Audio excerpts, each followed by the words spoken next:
یہ جو حدیث کوٹ کر رہا ہوں یہ حدیث ہے، اس کو امام طبرانی نے روایت کیا اور امام بہقی نے روایت کیا، امام بزار نے روایت کیا، اور اس کے علاوہ حضرت داتا گنج بخش علی ادویری رحمۃ اللہ علیہ نے تصوف کی اصطلاح سمجھانے کے لیے اس حدیث پاک سے کشف المجوب کا باب باندھا، تصوف کی اصطلاح سمجھانے کے لیے۔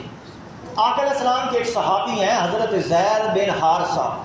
اب آقا علیہ السلام کے پورے صحابہ کو اگر دیکھ لیں تو ایک صحابی نمونہ ہے کہ آقا علیہ السلام کیسے مذکر بنے اور اللہ کا رستہ دکھایا۔ تو حضرت زید بن حارثہ رضی اللہ تعالیٰ عنہ صبح کو وقت ہے، وہ آقا علیہ السلام کی بارگاہ میں حاضر ہوئے، رستے میں تھے، آقا علیہ السلام کے ساتھ اس کی ملاقات ہوئی۔ تو آقا علیہ السلام نے اس صحابی سے پوچھا، حضرت زید بن حارثہ سے پوچھا، کیف اصبحت یا حارثہ، اے حارثہ بتا تو نے صبح کیسے کی، کس حال میں صبح کی، کس حال میں صبح کی؟ تو انہوں نے عرض کیا، یا رسول اللہ اصبحت مومنا حقا، یا رسول اللہ آقا میں نے اس حال میں صبح کی کہ میں مومن تھا۔ اتنا بڑا دعویٰ کیا کہ آقا میں نے اس حال میں صبح کی کہ میں مومن تھا، یعنی مومن حقانی کے طور پر میں نے صبح کی۔ اس پر آقا علیہ السلام نے ارشاد فرمایا کہ حارثہ انظر ما تقول، اے حارثہ خیال کر تو کیا کہہ رہا ہے، اتنا بڑا دعویٰ کر رہا ہے، خیال کر تو کیا کہہ رہا ہے۔ فرمایا ان لکل شیء حقیقت، فرمایا کہ اے حارثہ ہر شے کی ایک حقیقت ہوتی ہے۔ فما حقیقت و ایمانک، بتا تیرے ایمان کی حقیقت کیا ہے، یہ جو تو اتنا بڑا دعویٰ کرتا ہے کہ میں نے جو صبح کی حالت ایمان کے ساتھ صبح کی۔ اس پر اس نے حضرت حارثہ نے جواب دیا، یا رسول اللہ میرے ایمان کی حقیقت یہ ہے، فقال عزفت نفسی عن الدنیا، آقا میں نے اس حال میں صبح کی کہ میں مومن تھا۔ فرمایا عزفت نفسی عن الدنیا، آقا میں نے خود کو دنیا سے الگ کر لیا ہے، میں نے خود کو دنیا سے الگ کر لیا ہے، خود کو دنیا سے کاٹ لیا ہے، میرا من دنیا سے کٹ گیا ہے، خود دنیا میں تو رہ رہا ہوں، خود دنیا میں تو رہ رہا ہوں، دنیا میں رہنا ہماری مجبوری ہے، ضرورت ہے دنیا کو ہماری اور ہمیں دنیا کی، خود دنیا میں تو رہ رہا ہوں مگر میرے دل میں دنیا نہیں ہے، حوث دنیا، طلب دنیا، دنیا کی میں نے ایک مخصوص جگہ رکھی ہے مگر اپنے دل کے اندر میں نے طلب دنیا کو نکال دیا ہے۔ فرمایا عزفت نفسی عن الدنیا، آقا میں نے خود کو دنیا سے الگ کر لیا ہے۔ تو آقا علیہ السلام نے جب یہ پوچھا تو انہوں نے جواب دیا کہ میں نے خود کو دنیا سے الگ کر لیا ہے۔ تو میرے آقا نے پوچھا کہ حارثہ جب تو نے خود کو دنیا سے الگ کیا ہے تو پھر کیا ہوا ہے، پھر کیا معاملہ ہوا تیرے ساتھ؟ تو انہوں نے عرض کیا، یا رسول اللہ ہوا یہ ہے، پھر میری حالت یہ ہو گئی ہے کہ وَأَسْحَرْتُ لِذَلِكَ اللَّيْلِ وَزْمَعَنَّ نَهَارِ، ہوا یہ ہے کہ پھر میں راتوں کو بیدار رہتا ہوں۔ جب سے میں نے من سے دنیا نکال دی ہے، دنیا کو ایک الگ کھانے میں رکھ دیا ہے، دنیا میں رہتا ہوں، دنیا میں رہنا ضروری ہے، آپ دنیا میں رہیں، اسلام دنیا سے نکلنے کی اجازت نہیں دیتا۔ میں نے آپ کو پہلے بھی بتایا تھا کہ جو دنیا سے نکل جائے اس کو کہتے ہیں رہبانیت۔ پہلی امتوں میں جائز تھا، لوگ گھر بار بیوی بچوں کو کاروبار کو چھوڑ کر چلے جاتے تھے جنگلوں میں اللہ کی فقط عبادت کرنے کے لیے، پہلی امتوں میں جائز تھا۔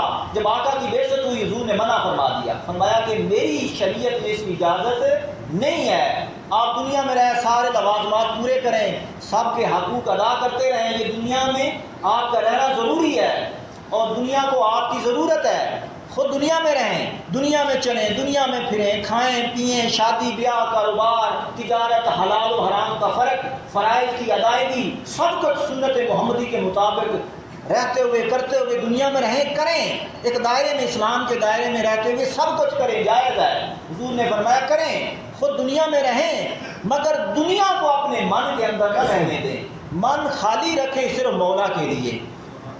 تو فرمایا کہ آقا میں نے اپنے من کو اپنے مولا کے لیے خالی کر لیا ہے، دنیا کو اپنے من سے نکال لیا ہے۔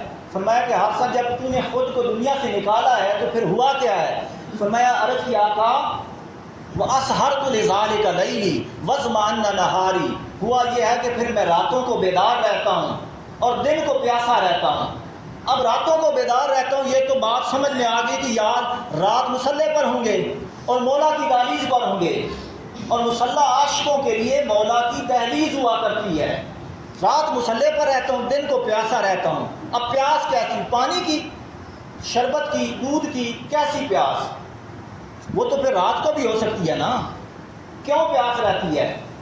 اس لیے کہ جو راتوں کو پیتا ہوں، جب رات کے اندھیرے چھا جاتے ہیں، جب ہر کوئی سو جاتا ہے، تو میں اپنے پیا کے پاس ہوتا ہوں، میرا پیا مجھے پلاتا ہے، میرا پیا مجھے شراب کرتا ہے، پردے ہٹا دیے جاتے ہیں، سر میرا سجدے میں ہوتا ہے، مصلے پر سر میرا سجدے میں ہوتا ہے، دل میرا مولا کی دہلیز پر ہوتا ہے، میرا مولا میرے قریب آتا ہے، مجھ سے کلام کرتا ہے، میں چشم قلب سے اپنے محبوب کا دیدار کرتا ہوں۔ تو رات اس حال میں میری گزرتی ہے کہ میں مولا کی دہلیز پر کھڑا رہتا ہوں، اور جب دن چڑھ جاتا ہے، ہر کوئی اٹھ جاتا ہے، تو میں پیاسا ہو جاتا ہوں۔ تو دن بھر اس رات کے لیے پیاسا رہتا ہوں کہ وہ رات پلٹ کر پھر آئے اور میں اپنی چشم قلب سے اپنے محبوب کا حسن دیکھوں، اور مولا مجھے پلائے، اپنے دیدار سے نوازے، اپنے چشم قلب سے مجھے نوازے۔ تو دن بھر پیاسا رہتا ہوں۔ اور پھر ہوا یہ ہے آقا، ہوا یہ ہے کہ فرمایا وَقَعَنِّي أَنظُرُ إِلَىٰ عَرْشِ رَبِّكَ بَارِزًا، کیفیت میری یہ بن گئی ہے، حال میرا یہ بن گیا ہے، ساری رات کو جاگ جاگ کر اور دن کو پیاسا رہ کے، اس رات کے لیے پیاسا رہ کے، حال میرا یہ ہو گیا ہے کہ گویا اپنے رب کے عرش کو بے نقاب دیکھتا ہوں۔ ایسے لگتا ہے جیسے میں اپنے رب کے عرش کو دیکھ رہا ہوں۔ حالت میری یہ ہو گئی ہے۔ جب یہ کیفیت حضرت حادثہ نے بیان کر دی تو آقا علیہ السلام نے پتہ ہی کیا ارشاد فرمایا؟ حضور نے فرمایا عرفت فالزم، اے حارثہ عرفت فالزم ثلاثاً۔ آقا علیہ السلام نے 3 بار فرمایا کہ اے حارثہ اسی حالت کو تھامے رکھنا، تھامے رکھنا، تھامے رکھنا۔ یعنی یہ جو تیری کیفیت بن چکی ہے کہ تو تیرا تعلق ایک مولا کے ساتھ جڑ چکا ہے، اور تجھے گویا یوں لگتا ہے گویا تو اپنے رب کی بارگاہ میں ہر وقت ہوتا ہے، اور جب تو اس سے جدا ہوتا ہے دن بھر تو تیرا یہ شوق بڑھ جاتا ہے کہ کاش وہ رات پھر آئے اور مولا اپنے حسن سے نوازے۔ تو ایسا تعلق اپنے رب کے ساتھ جوڑیں، اپنے رب کے ساتھ ایک تعلق قائم کریں، اور یہی آقا علیہ السلام نے جو تذکیر فرمائی، مذکر بنے اور پوری دنیا کو دعوت دی، تو وہ دعوت ہم تک بھی پہنچی۔ تو ہمیں چاہیے کہ اللہ کے ساتھ جڑ جائیں، اس سے محبت کریں اور اس کی تعلیمات، اللہ کے حکم پر چلیں، اور آقا دو جہاں صلی اللہ علیہ وسلم کی تعلیمات پر عمل کریں۔ اللہ سے دعا ہے اللہ عمل کرنے کی توفیق عطا فرمائے۔ وما علینا الا البلاغ۔